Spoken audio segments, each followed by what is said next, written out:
معكم مغربي من مدينة طنجة.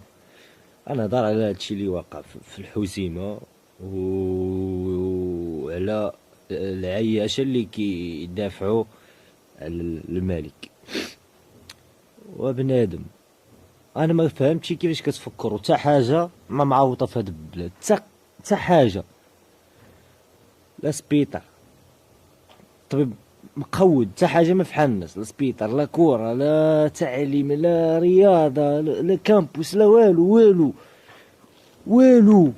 وملي الناس كيهضروا على حقهم ما كيقولوا لهم فصلوا، لا والو لا والو. كتجيو كتقولوا لهم هادوك خوان. علاش خوان؟ حيتاش كيدافعوا، حيتاش كيعملوا فتنة. وفتنة الفتنة هي اللي عاملة سيدكم الكلاب، هي اللي عاملة سيدكم، وهي اللي سارقة بالأدلة والبراهين. في ذا جارديان فضحاتو في السيمانة اللي فاتت كيهرب الذهب أطنان أطنان أطنان أطنان أطنان. هذيك هي الفتنة الحمير. وهذاك الراقي أبو جابر باللحية خارج كيهدر بالدين زعم. مشي عندك نبقى نسب فيك تيسبح الصباح صاحبي، خلينا معاكم مزيان. راه والله تحتي في يد الريافة تيقاطعوك ويتيوك نتجرى صاحبي. بركة ما تعبدوا لنا واحد خان اللي سرق بلادو وصل خاسو العائلة ديالو كاملة كاملة. النهب والسرقة والناس كدي ملاير والوزراء كيديو التريليونات والشعب كيسيبولو 10 دراهم. فين هي هذيك 10 دراهم؟ والو. كدافعوا صاحبي راهي لا تحتي في يدي اقسم بالله تنقطعك والله ما يجبرك. لانك ما وصلتين واحد الحاجه كتدافع على خانه اللي تقب المغرب من هذه 50 سنه وما دينا موراه والو.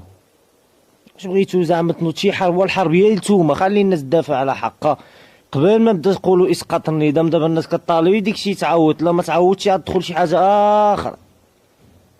الله يهديكم، عاوطوا راسكم وديوها في راسكم، ديوها في راسكم. العروبيه ما عندكم دخله. فتنه هي اللي عامله سيدكم. فتنه هي السرقه، سارقين وبنادم سيف الزنقه كيبات الزنقه، وياخر كيبات في القصر كيخلص ملاير في النهار. كيدي ملاير في النهار وواحد بايت في الزنقه في بلاد وحده وعامره بالثروات. هذه ماشي فتنه، هذه هي اكبر فتنه يا الحمير. اما واحد كيطالب بحقه اش من فتنه؟ اش من فتنه يا الكلاب؟ هنيونا هنيونا هنيونا، ديوها في راسكم.